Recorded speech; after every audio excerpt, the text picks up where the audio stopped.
Hi everyone, welcome to Current Trends in AML, what to expect in 2021 and beyond. Okay, so this is our first ever webinar and I'd like to introduce myself. I'm Maria Paniotu and I'm a professional tutor at IGCA and will be your host for today. IGCA is the International Governance and Compliance Association, IGCA, is the fast-growing global community of GRCC professionals. We are a place for knowledge exchange, professional networking, and the idea of incubation. The government's risk, compliance, and cybersecurity requirements are evolving fast at a pace that makes it hard for professionals to follow up and manage all aspects of complex ecosystem. Our vision is to connect GRCC community, enabling individual professionals and organisations to operate successfully and with integrity in a reliable and forward-looking way within a regulated environment. Any questions during our webinar and any knowledge that you have taken on board today, please obviously get in contact with us if you have any questions. Or any questions during the webinar, just ask me in the chat box. You can use the Zoom control panel to ask any questions. Also, please do not hesitate to contact myself or the IGCA team after the event. Our speakers will look at some various topics today in the world that's trending of anti-money laundering, AML and financial crime. The topics that will be discussed today are the following, and there's many more.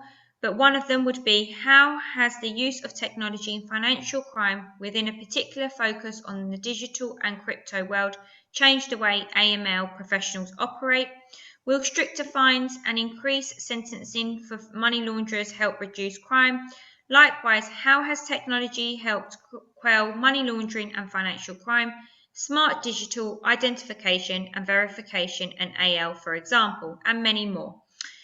I will now hand over to Holger, who will be moderating our discussion today. Holger, over to you. Thank you very much. So my name is Holger Pocodierschel. A warm welcome also from Germany. I'm glad to be here and moderating this very interesting panel.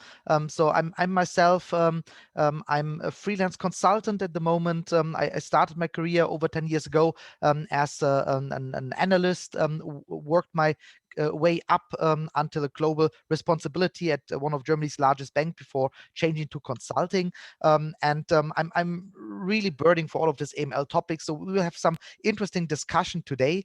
I believe Sandeep and Nicholas, the stage is mostly yours today.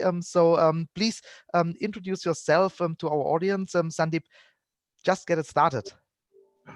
Good afternoon from London to everyone. Pleasure to be here, to be invited. Excuse me, my name is Sandeep Patel. I'm a lawyer, barrister of, I think, 30 years now. I've spent most of my life in private practice, a little bit working in the government, and I'm managing partner of the London branch of Alliant Law.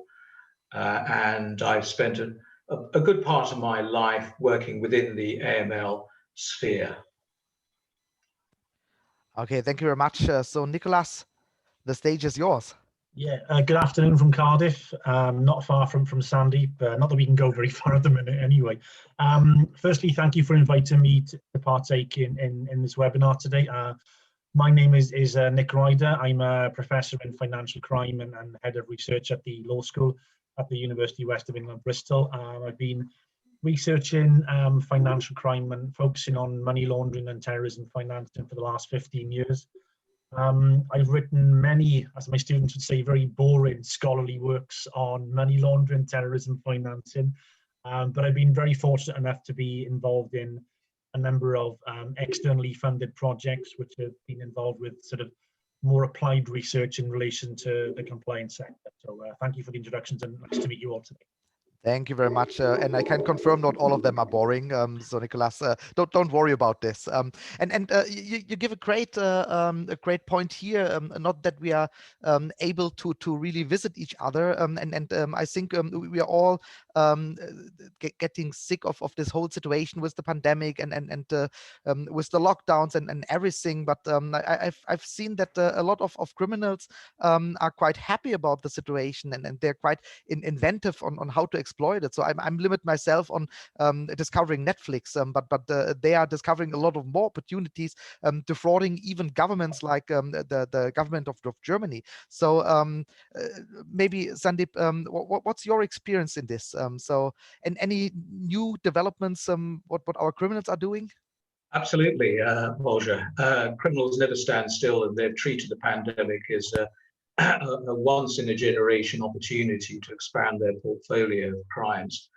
We now know, and it's more than anecdotal evidence, that the money laundering threats have increased. And so we've seen, whilst all of us are working from home and banks and offices and branches are closed, because of the public health issues, customers are therefore carrying out more transactions remotely.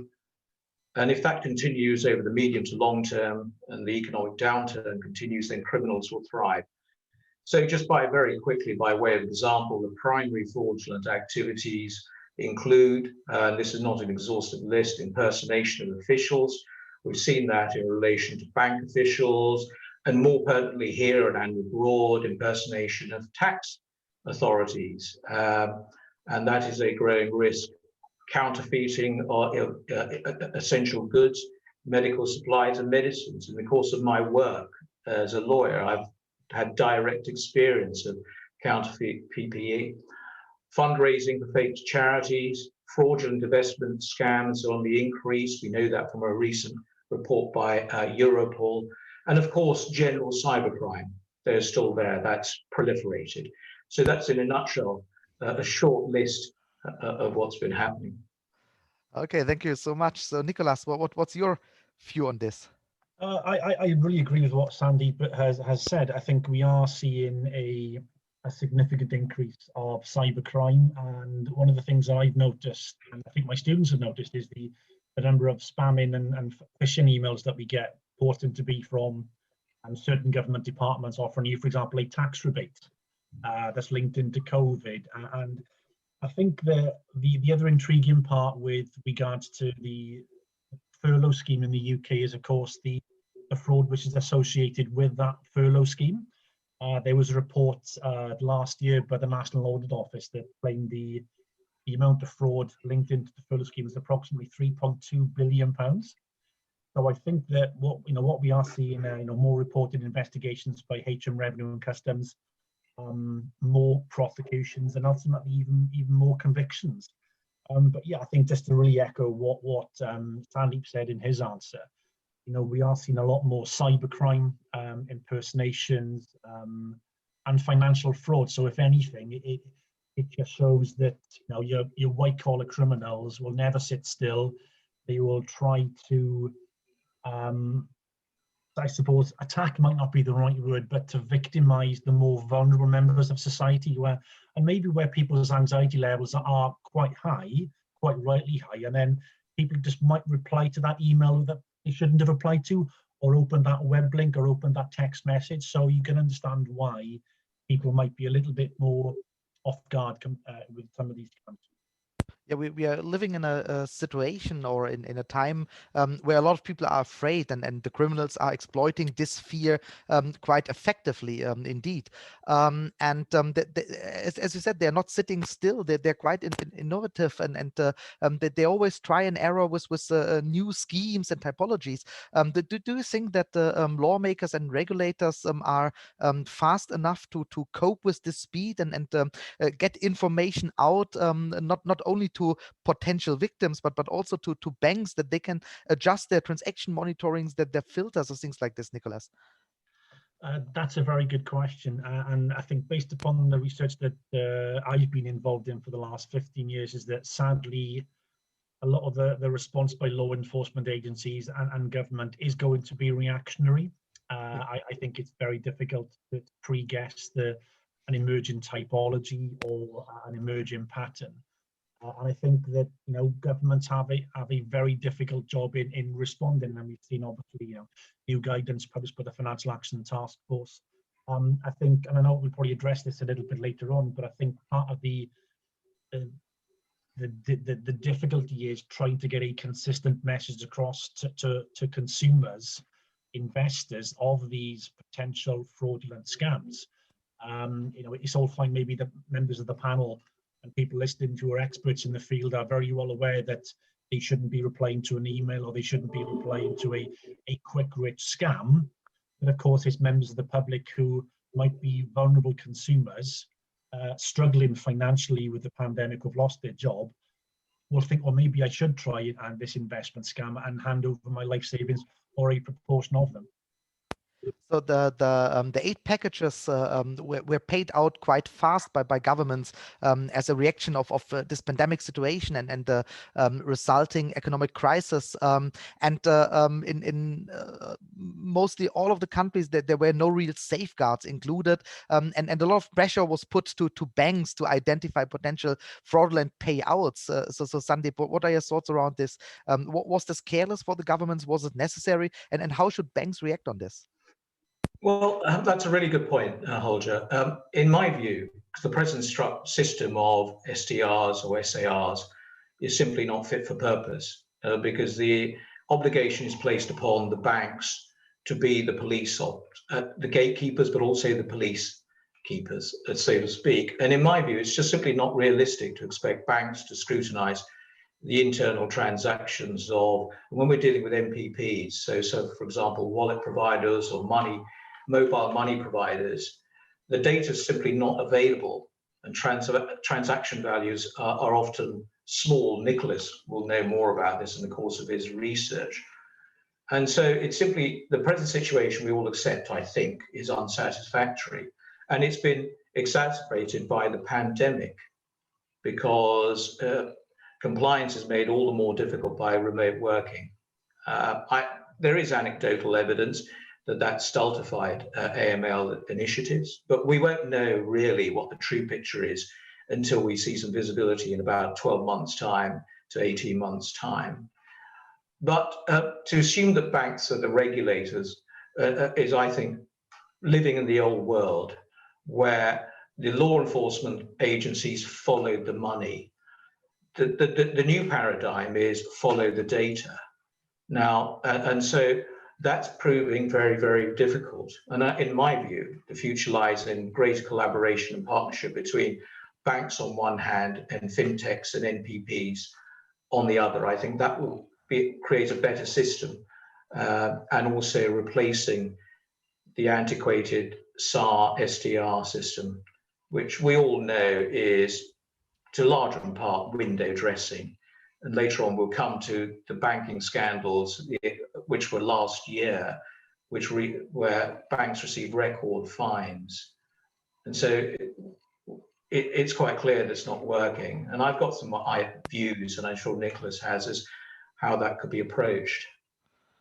So, Nicholas, you were addressed quite often now, and please share your views on it. And Sandeep made a brilliant point, in my view, that it's all about follow the data, because the whole financial crime risk management world is getting more about IT solutions, about use of data, and collecting all the bits and pieces that you have, and to also fill the missing gaps. So please jump in.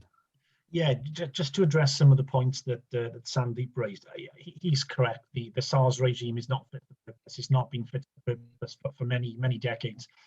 And I think it's intriguing that the UK, in its most recent mutual evaluation report by the Financial Action Task Force, has been ranked the highest out of 60 countries from a terrorism financing point of view. And I've got some sort of questions about that, really, and SARS are flawed. But of course, you've got a very detailed Law Commission review that was published in June 2019, and the recommendations have not yet been implemented. So if they make it, I'm not saying all the recommendations are good. There are some useful ones, there are some maybe not so good ones. But why hasn't that been implemented? Everyone knows that the financial burdens that banks are under to comply. Everyone knows that the lack of definition of suspicion. Everyone knows defensive reporting, and this fear factor that if a reporting entity does not reply or fill in an SAR, they're going to get heavily fined by the city regulator. So the Deutsche Bank fine of £173 million, no evidence of money laundering, but the fine is imposed. But if you go back 20 years with the Sinai Bacha case and the money laundering in the City of London, according to a then FSA inquiry, 60% of banks under investigation were found to be involved in that money laundering scam, but yet not one was fined. So the contrast in 20 years is that if they're actively involved, we won't fine you, but if your maybe due diligence procedures aren't up to scratch, we will find you a significant, that appears to be very inconsistent. And I think you're spot on. The data is essential in terms of digitization. There are many, many different companies now who are offering software to assist with, your customer due diligence obligations. And I know that, for example, law enforcement agencies are actively using this to try to, I think it's about obtaining a more holistic understanding of a money launderer. So to me, follow the data has to be used in association with the exchange of information. And I think Sandeep correctly pointed out to the public sector, to the private sector, where, this to me is, according to FATF, the UK has the best model in terms of GIMLET. That's the Joint Intelligence Task Force. Now, there are issues with that, but if that's meant to be the right way forward, then the Dutch have gone a step further by having private to private exchange of information, so between 5 banks. So maybe is that the next evolution, perhaps, in the battles against money laundering? That are really good points, and Sandeep was also correct that all of these new payment providers, they have better IT capabilities, and they're also in a better position to really connect the data. Just when I think about when we talk about phones like this here, no one of us use a phone which is older than 2 years. If it comes to our children, even after 6 months, it's already start complaining about it's too old. But we talk about banks using core banking systems and a lot of legacy systems being decades old. No one of us would use a computer being 30 years old. Yet there are a lot of banks using core banking systems being 40 years old and even more. It's just hard to really to really get all of the necessary data for such a holistic view. And then we are working with systems in silos, a transaction monitoring in a silo, a KYC system in a silo, a sanctions screening in a silo, and a lot of other data around there, which is just not to be connected. Part of the solution are this data lakes that they are building now, where you just put all of the data in a big data lake and then access it. Do you think, Sandeep, this would be a solution, or will it even increase problems? I don't think it's a solution. I think it will create more problems. There's a huge issue of data privacy surrounding data lakes, and until there's going to be international cooperation agreement on standards, there's little point in having data lakes as some sort of panacea. In my view, and picking up from what you just said, Holger and Nicholas, and the fact is that these MPPs have huge technological excellence and far advanced the mainstream banking system. And we're already seeing changes in people's behavior. Take, for example, the African countries is instructive. Mobile payments became popular across the continent through telecom companies effectively becoming cash couriers outside of the formal payment systems. This moved the whole process, or what we term as traditional banking, away from traditional established practices for AML. I think there is look, it doesn't mean that we have to start again. It's not reinventing the wheel. I think there is a possibility or real commitment to develop a globally accepted common set of standards and expectations around KYC, AML screening, and sanctions compliance. And I I think everyone will be familiar with the Wolfsburg Group. I'm not a member of it. I'm no proponent of it, but I do recommend people look at their standards on transparency, payment transparency, and fintechs, because there's a pretty good way, a set of solutions there which organizations can build upon to create a universal framework. But data protection limitations is something I think limit the fight against financial crimes quite massively. I think that there's always a balance between people have the right to know where the data is and how it's used, and the over aching goal of fighting financial crime as a society. Nicholas, you mentioned public-private partnerships, and I think our colleagues in the United States, they're quite developed when it comes to private public partnerships. I also think that the UK already did a lot of steps into the right direction, not as far as the US is doing it, but when I take a look at the other European countries, or if I'm going outside of Europe, it's even worse. I think we are not really there, and mostly it's concerns about data privacy issues and potential disclosure of data related to ongoing investigations to banks. So do you think does this is a way forward to evolve in the fight against financial crimes? You're on mute. Unmute myself. Yeah, that lasted 20 minutes. New personal best for me. I think based upon the research that I've conducted, and we published a paper last December in the Journal of Business Law. And we sort of concluded that the Joint Money Laundering Intelligence Task Force in the UK is a step in the right direction. It's only been in existence for 6 years, and it seemed to be as best international practice, but there are limitations to what JIMLA is involved in. So, for example, from my understanding, it does not apply to the legal profession. It doesn't apply to the property sector. So you have two parts of the financial system which you could suggest are at risk from money laundering and fraud. So why they're not part of that broader discussion, I genuinely am surprised at. And then what we recommended in the paper, we sort of identifying new money laundering, in particular terrorism financing trends. So we sort of justified a new typology, well, we call it the social media type sort of networking model, where terrorists can now finance activities on social media platforms, Twitter, Instagram, and Facebook. So why aren't social media companies also part of that discussion? Because the legal framework for JIMLA means it is exempt from GDPR obligations.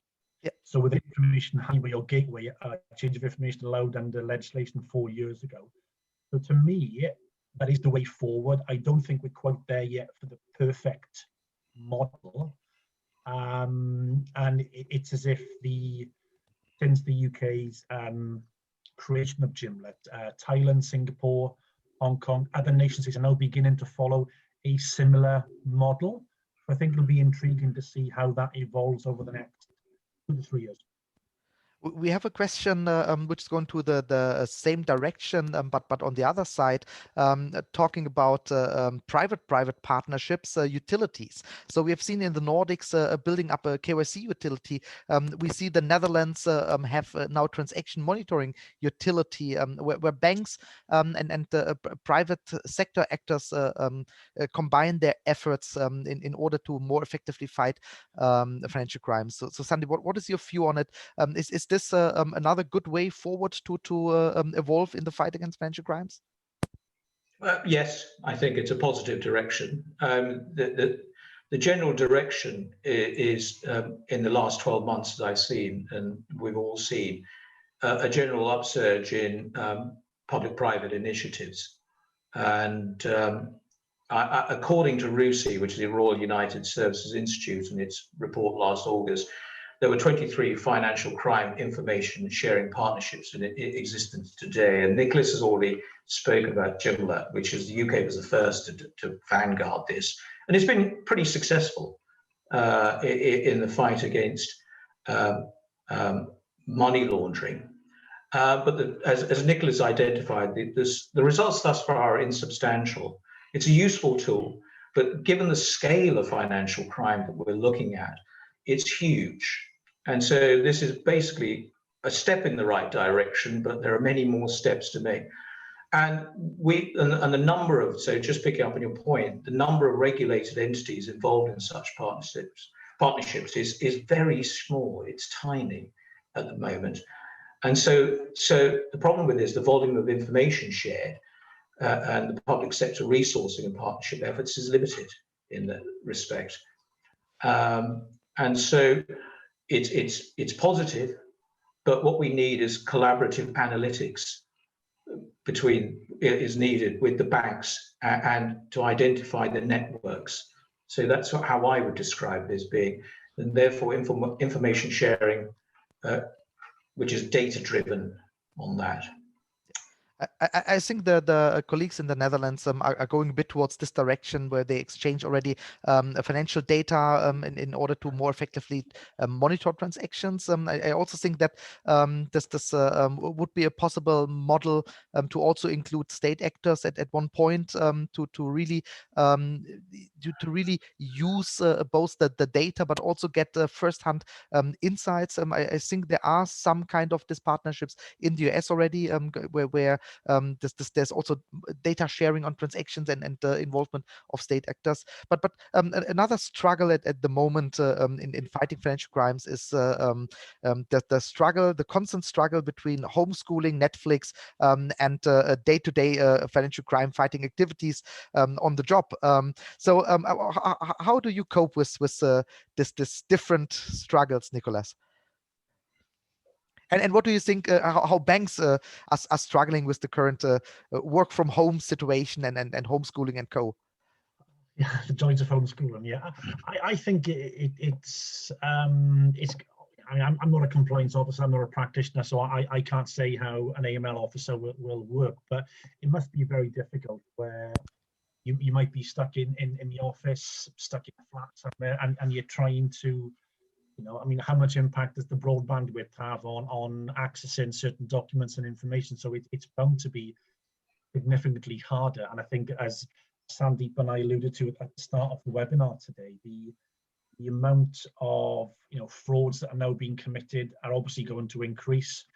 The scams in terms of online phishing emails and texts that we all get. So it's probably made it, I'd say, significantly more difficult for financial institutions to comply with, a multitude of financial crimes. And if anything, I think I wouldn't go as far and say that the COVID crisis will be as bad as the 2007-8 financial crisis in terms of financial crime. But I think in terms of the next chapter of research, I think that COVID is going to be, in terms of academic scholars and think tanks for the next 5-10 years, because there's going to be more prosecution. So I think it'll be intriguing to see how we sit back in and appraise government initiatives and what the sector has done. I totally agree. So Sandeep, what is your view on all of this homeschooling situation? Well, my children are of an age where I don't have to teach them. Lucky you.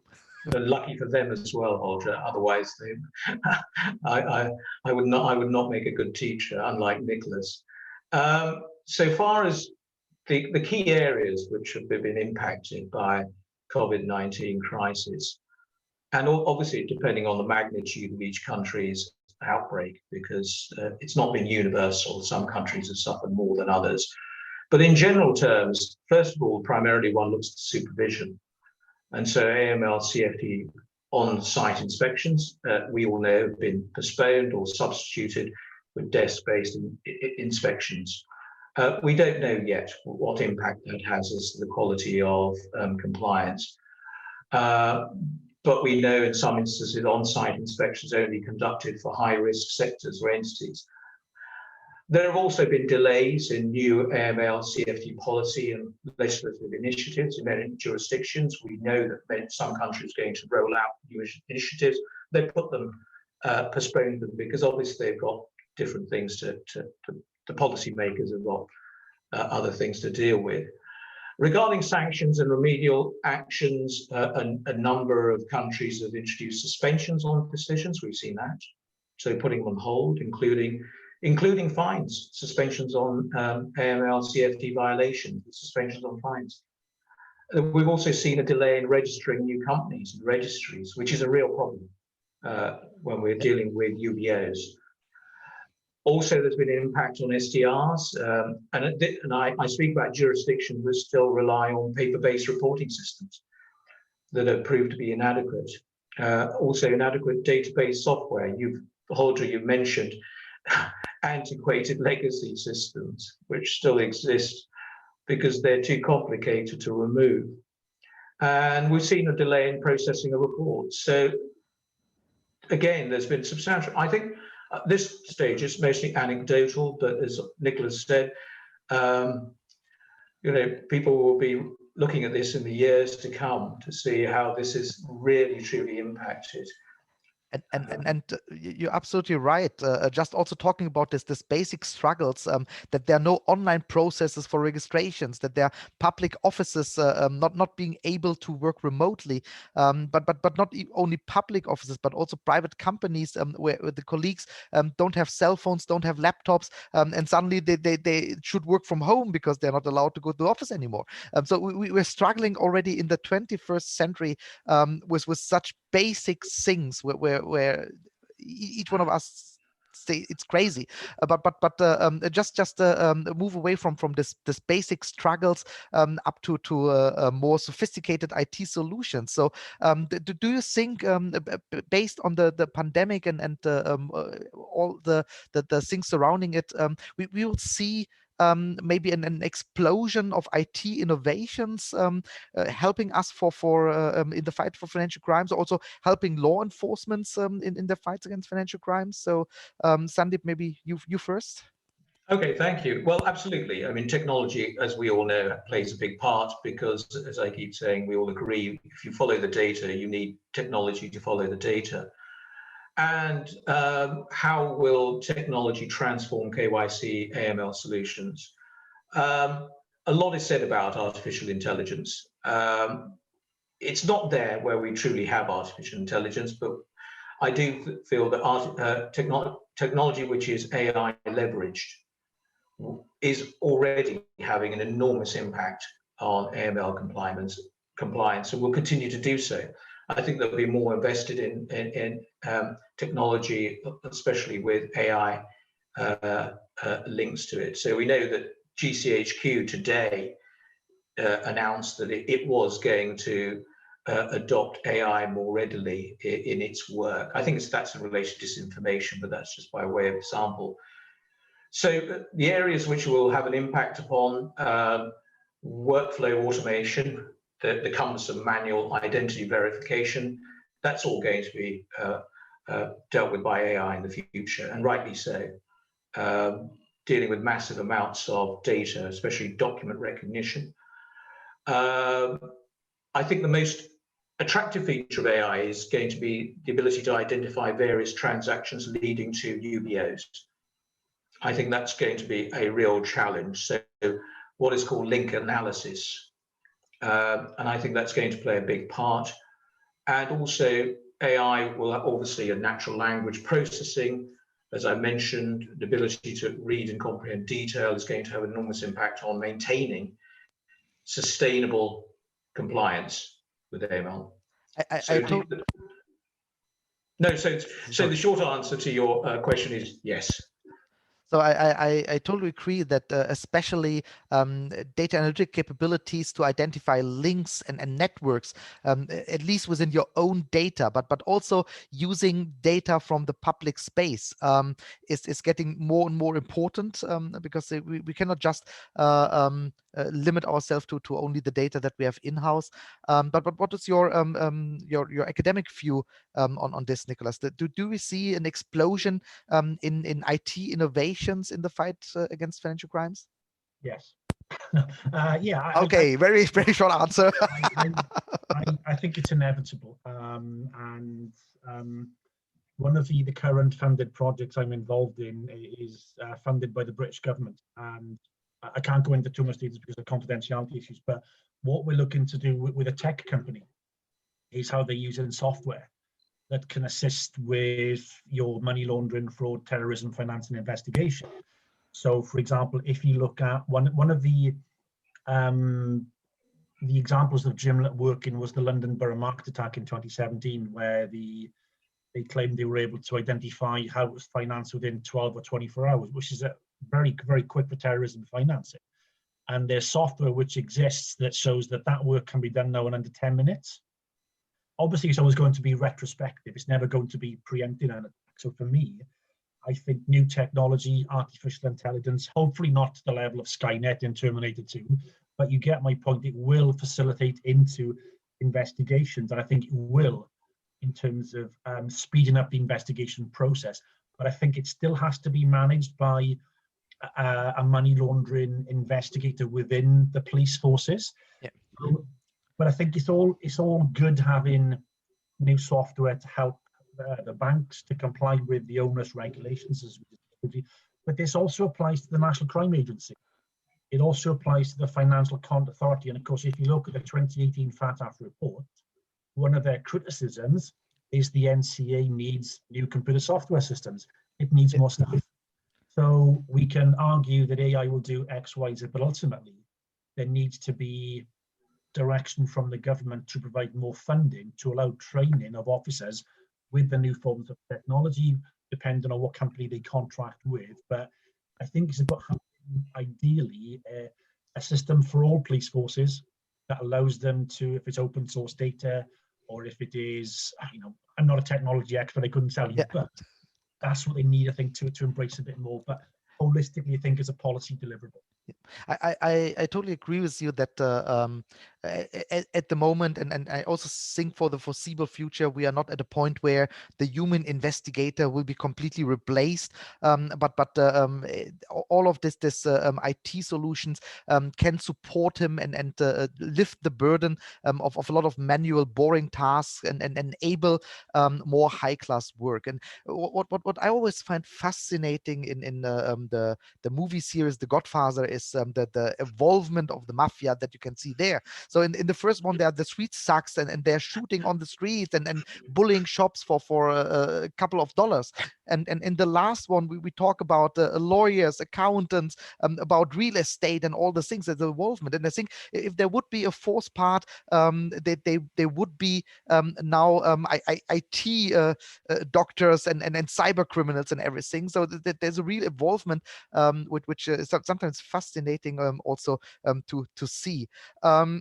What about onboardings and KYC? We already touched it a bit.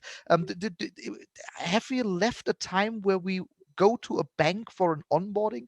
Do anyone ever see the inside of a bank again if he's not working there? What do you think, Sandeep? Do we evolve from remote onboardings to everything is in the online world?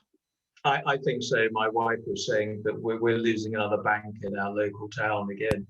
And so we're going to be left with one high street bank. It's inevitable that all our banking requirements will be dealt with remotely online in future. And so, of course, identification verification will be technology. So we have digital ID systems, don't we? We have biometric technology, fingerprints, we have smartphones, we have digital device identifiers, high definition scanners, etc., etc. And all this is going to prove essential when it comes to identity proofing and enrollment, when you talk about onboarding, which is essential, just in order to establish who you are. So I think, the authentication of identity will become more technology-based, undoubtedly. There are obvious risks with any new emerging technology. As we always know, how reliable such technology is. There's also an issue about trust as well, between the traditional practices of banks, where one walked into a bank, met the bank manager saw you saw him or her, and there was that face-to-face relationship. So trust was built. People still have a concern about trusting machines. So but I think that's a hurdle which will be easily overcome in due course. And I also think it's getting harder for banks to keep clients, because it's harder to say goodbye to Sandeep and not if just a website and another website, then it's very easy also to go to another bank and just go for the best pricing. So if it's not about persons anymore. So Nicholas, do you think that there are new risks emerging from this from this virtualization and of onboardings, or? Yeah, well, there are always the risks include compromise of broader digital ID infrastructure. The more technology there is, that the criminals will seek to infiltrate that and steal data. There are authentication risks created by stolen account credentials. We know that happens all the time. It happened to me recently, personally, when my bank contacted me and said, "Have you booked 4 holidays abroad last night?" And I said, "In a pandemic, I don't think so." Maybe one of your dreams. No, well, and the other risks that we know, facial recognition rendered unreliable from facial expression. So one's got to be careful with facial recognition technology because we know changes in facial hair, makeup, color can give very different results. Poor management of systems is always a problem. So, because that can compromise the integrity of authenticators and may enable unauthorized access. And then there are always the unknown risks of new technology, which we will only discover in due course. So I think face recognition will also be there, and if ever you, Sandeep, or I have a bad hair day, it will be hard to recognize us. So, but Nicholas, when was the last time you have visited a bank? And what do you think about all of this remote onboardings from an academic point of view? That the next 20 years of academic work is secured, or do you think it's not such an interesting part to also accompany this development? I think it's intriguing. I think the onboarding is inevitable, and I think Sandeep raised the important point about bank closures, and that's nothing new. Banks have been closing their branch network for the last 30 years, and in a previous life, I was for my PhD, I did some research on access to financial services before focusing on financial crime, and that was a common conclusion, that banks were shut in very rural areas. But do we go down the road of implementing legislation to compel banks to maintain a branch network, as we have in America with the Community Reinvestment Act? I doubt it. I don't think it's enacted at the government level. But I think software is always going to be a problem. The reliability of it, the administration of it.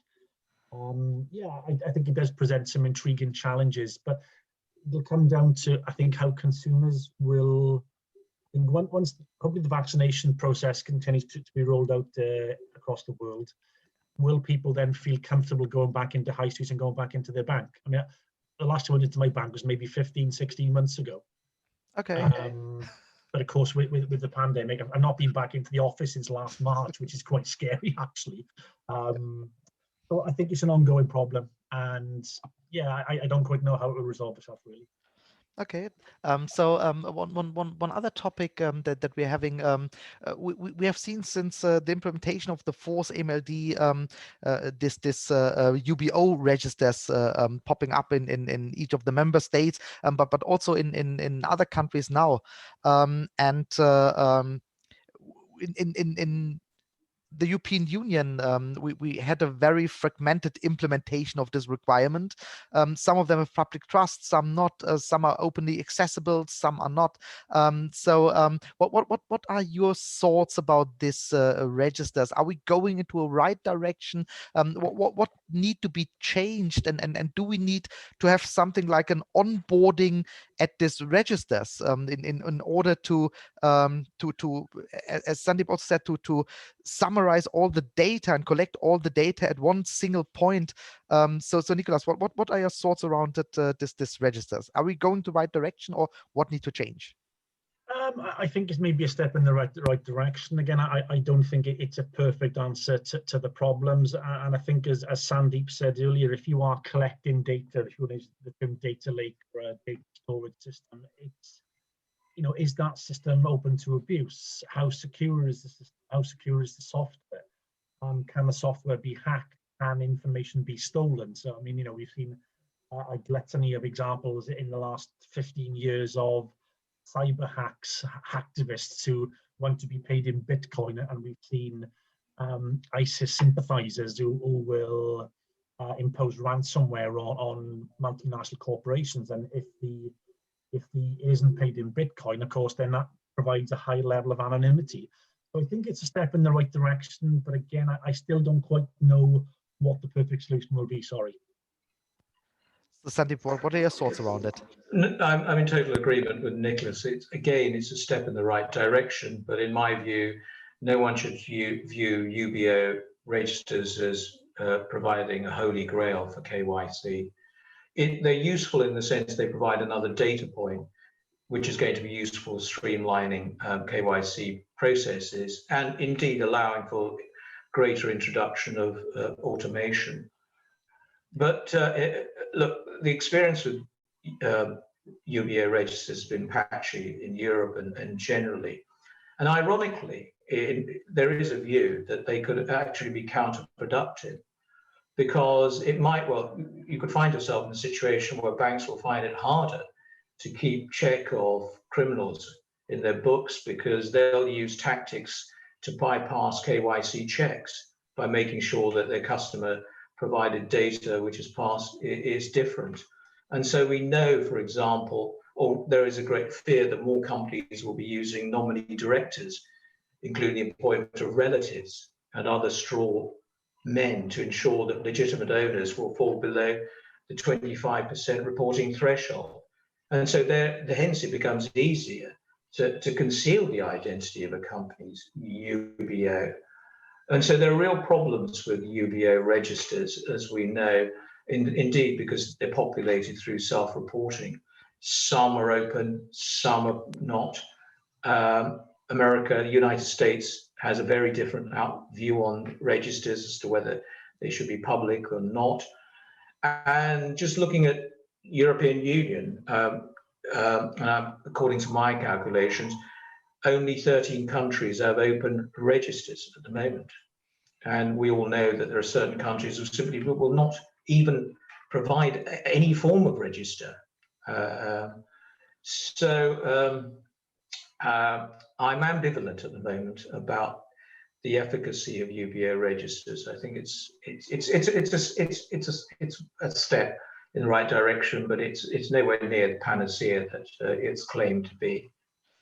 So I totally agree with both of you, and but what I'm thinking about is if you have things like this KYC utility in the Nordic countries, wouldn't it make sense to make a private public partnership and include those transparency registers into this work to really have a more holistic view on clients, to have more data, to also identify and verify existence of UBOs and things like this. Would this transparency registers be one of the good points for this PPPs? Nicholas, first flight. Yeah, I think it again, to me, the private-public partnership is, as a model, I think it is the way forward. I think Sandeep made a very valid point earlier that, banks are financial policemen, and there's a whole academic debate regarding that particular role. I think anything that can provide clearer guidance and information to reporting entities that speeds up the process, that maybe can sort of drives down compliance costs, I think probably would help. But again, I think the bottom line is that I think it doesn't matter what method you have in place in terms of KYC, customer due diligence, the money launderer will always be one step ahead. And I think we've always seen that through new forms of technology, whether they go back to money mules again to avoid financial institutions. I mean, look at how 9/11 was financed. The multiple wire transfers are all to a bank in Tampa Bay. It simply destroyed the Bank Secrecy Act and its viability to tackle terrorism financing. So I think it's important to build up a more robust system. And I think this is a step to be welcomed. And I totally agree with you that the criminals are normally one step ahead of us, just because they think like criminals. They are just thinking in ways that the honest people like we all are not used to think like. I was asked by a participant in a training, if they are always one step ahead, can we win this fight? And my answer is, it's not about winning the fight. We cannot win it, but we cannot afford to lose it. And this is why we need to make sure that it's only one step that they're ahead and not more than one step, or getting more and more and more. So we just need to fight hard in order not to lose the fight, because we just cannot afford it. We talked about fragmentation in the European Union with regards to the transparency registers, but it's not only about this. A lot of regulation and legislation is very fragmented, this is increasing the costs of especially international banks tremendously. At the same time, also the complexity. So Sandeep, what is your view? Do we need more streamlined international legislation in order to help the fight, or would this help criminals more than it would help banks and law enforcement? No, what we do need is more international cooperation and coordination, because we can't. This is an international problem dealt with domestically by individual initiative. The European Union has their initiative, United States, some countries don't at all. So absolutely, it requires more coordination. Can I just give you an anecdote? I know it's very quickly. When you say one step ahead, I met a very eminent US law official in money laundering many years ago. And he said, if the criminals are 3 steps ahead, you'll never catch them. And he said most of them are 3 steps ahead. But look, on the bright side, we've got the 6th MLD, which hope will result in more implementation of money laundering legislation, because we've got more cooperation there. We've got dual criminality for specified offences, and also greater cooperation within the directive, which I'm hopeful about. There's the harmonisation and clarification of predicate offences, which was a real problem in tackling money laundering before. A tougher punishment regime, which is good, minimum prison sentences, and also a common definition for predicate offences. There's also the extension of criminal liability to legal persons, which I think is going to be make a big impact in relation to legal persons being companies and incorporated partnerships. So I think that may well be a game changer, because that puts firms directly in the sights of regulators' compliance failures. So I very good views on this. As both of you are more on the sideline at this European Union thing, Nicholas, what is your view? Do we get to a European regulator after all of the scandals that we have seen, Danske Bank, Nordea, Deutsche Bank, all of them? Do we get towards a single regulator? Do you think that legislation in the European Union will shift from a directive to an AML regulation, where only those small parts which cannot be part of a regulation will be in a accompanied directive? So what are your views on it? I think the creation of a super regulator is littered with potential problems. We've tried that model in the UK with the Financial Services Authority that was set up in '97 under Tony Blair. That had teething problems. That had a number of particular issues in relation to the levels of compliance. I wanted to pick up on one intriguing point that Sandeep mentioned with 6MLD and the extension of liability to companies, and I think that's a really important development, because the UK's approach to imposing criminal sanctions on companies is flawed. I mean, it's limited by common law interpretations. It's limited by a rather lackluster enforcement strategy. So I think that's to be welcomed within 6MLD, and it will be intriguing to see how the British government implements that, obviously with Brexit. I think that the benefit of directives, it does give member states some discretionary implementation of the directives, and whether a one-fits-all approach will be appropriate, I doubt, because the money laundering threat and risks will vary from country to country as well. Okay, well, what are your views on the super regulator, as Nicholas called it? Will we have something like this in the European Union, or do you think it will also cause more problems than it will do good? Oh, well, now that the United Kingdom has left the European Union, so far as the United Kingdom would not accept the European Union regulator for the purposes of regulating and enforcing any of the MLDs. That just simply would be politically unacceptable. But looking at it realistically, the politics would be against it, such a super regulator, either in the European Union, or if you say the economic West, zone. Yeah, G7 countries. That's just not going to happen, really. So I think that there's greater benefit to be had in greater cooperation with law enforcement, but also the harmonization of laws. And that's why I think the 6 MLD really will have some effect. Because up until now, countries have said, well, we have a different AML regime to you, etc. And then you get bogged down in issues about, can we share this, and do we do this or not? If countries all have the same regulatory regime, then that reduces the risk of non-cooperation. So I think that's a positive step, but no to super regulator. So Sandeep, do you think the Brexit will impact the overall collaboration and cooperation between Great Britain and the European Union in the fight against financial crime, both from a financial institution perspective, but also from a governmental perspective? No, I don't think it should. I think politics can be put to one side when it comes to combating money laundering, and I think everyone agrees to that. Obviously, there's going to be potentially some issues about data sharing and information sharing, and that's a problem. We haven't really resolved that yet.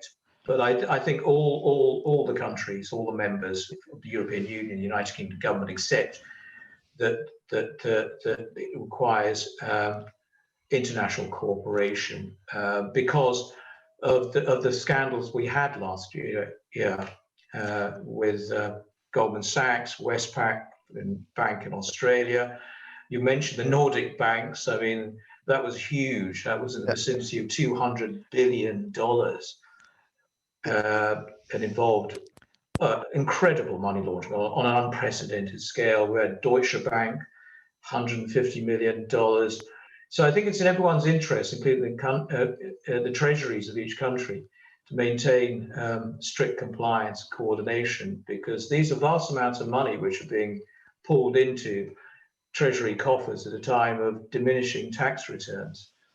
So we have heard from the Boris Johnson government already a couple of months ago, pre-pandemic, that they want to lift the burden of regulatory chains from the financial industry, to invoke a giant and to put free trade zones at the borders of the European Union. Did you expect, Nicholas, this to happen, or will the AML regime stay the same just because no one wants to risk an inflow of incriminated money? Where should I start on that question? Thanks for asking me to answer first. That's appreciated. Look, I mean, what I can say about the government efforts to tackle financial crime is that we've had the economic crime plan in July 2019. We've had multitude of reports published, national risk assessments, but the government are basking under the FATF conclusions in 2018. But if you take away the overall gloss, you will find some fundamental flaws within the UK's money laundering or counter-terrorism financing legislation. So, for example, we've just finished a study that looks at fraud and terrorism financing. Now, with the government's fraud policy, it doesn't mention terrorism financing. So that's a bit of a problem. The government's terrorism financing policy, however, guess what? Doesn't mention fraud. So you have, against the background of the Russia reports and the allegations of illegal money in the City of London in the property sector, which of course have been brushed under the carpet by the government, they've been dismissed. So I'm a little bit skeptical, pardon the sort of my answer to the question. I'm a little bit skeptical as to what the government's real financial crime policy is, because I don't know what it is yet. I get the impression that the Home Office is under increasing pressure to deliver the economic crime plan, but obviously with the budget coming next week, we don't really know how much funding will be provided for law enforcement agencies or new initiatives to tackle financial crime. And it's a great point, and I think we can make a complete new session about the connection of fraud and terrorism financing, because there is a lot of cases. We also had a case in Germany where ISIS-related terrorists used a VAT carousel in what they call the economic jihad in order to finance terroristic attacks. So quite interesting. What's your view on this, Sandeep? Will there be a lifting of AML regulations as a result of the Brexit, or do we stay the same? Absolutely not. There won't be a relaxation in AML restrictions or compliance. I think what Boris was talking about was making it easier to do business, the city to be freer to gain access to other markets, not the city becoming more attractive for money launderers. It's got a bad enough reputation as it is at the moment, without, as a result of Brexit, enhancing it as being the capital of money launderers or international capital. No. And in fact, the banks don't want it. Actually, the banks, when it comes to AML, want to maintain the standards now and actually build upon them to an extent which is not, as we've been through with the UBOs, which is not replicated in the European Union. So, for example, if you go to a country, and I just use by way of example, Hungary, they've not adopted the parts of the fourth MLD, let alone the fifth and the sixth. So I think it'll be, the city, when it comes to AML, will be, no, there will be no relaxation in that respect. So, I think, sorry, just if I can add in there, sorry, a great point by Sandeep there. And of course, the difficulty is that if you deregulate, you will end up attracting more illicit money. And what we've seen with, Big Bang in the 1980s, the Gower Report, the financial service, all the sort of deregulation that I loved as a student, sadly, it does attract more and more illicit money into the city. So I think Ros Wright, the former head of the Cease Fraud Office, did some research about 10, 12 years ago. And her conclusion was that deregulation leads to an increase in financial crime. So I would happily defer to the head of the SFO's opinion. So I just wanted to add that point in. I see that we're already near the end of our session. Just a quick question, Nicholas. Are the banks, the financial industry, the weak link in the chain? So is the answer to all of the money laundering scandals really to put more fines on banks and to put more regulatory pressure on banks, or do we have a very regulated situation there, but the weak links are in fact somewhere else? So what is the result of your research on these areas? Okay, let's put my head above the parapet for this one. What we've concluded, I did a 2014 study on the 2007-8 financial crisis, and we identified multiple examples of financial crimes committed by financial institutions and committed by agents or employees. What we found is that the use of financial penalties as a stick does not work. And I think in some cases it's become part of banking practice to set money aside to pay for financial penalties. So what we've then seen is the use of deferred prosecution agreements, primarily in America after the debacle with Arthur Anderson and the collateral consequences of that reversal of strategy in America. But if you take HSBC, for example, in the 2012 DPA, did that have an effect? Yeah, the bank altered its corporate governance structures. But yet again, these companies become persistent repeat offenders. But I don't think it's purely on the financial sector. I think all sectors are at risk, whether it's estate agents, lawyers, financial advisors, other multinational corporations. So I don't quite know what the perfect enforcement mechanism is. I think a lot of good tools exist in the UK and across Europe, but I don't think they're effectively used. So for example, one of the new offences is reckless misconduct. So where if a bank becomes insolvent, the director can then be prosecuted for that insolvency. But it begs the question, how many banks in the UK have become insolvent? They're too big to fail, too big to jail. So you have this so whether there's a hybrid of DPAs, prosecutions of individuals, I don't quite know what the perfect answer is, but I think it's difficult for banks to comply with because they are seen, I think, as an easy target. I think this was one interesting discussion, and I also think that we could continue for another 1 or 2 hours, but I see Maria just rejoined us, so welcome back, and I think, Maria, it's time for us to close it out. Thank you, everyone. That was really interesting, and thank you for all the participants that attended.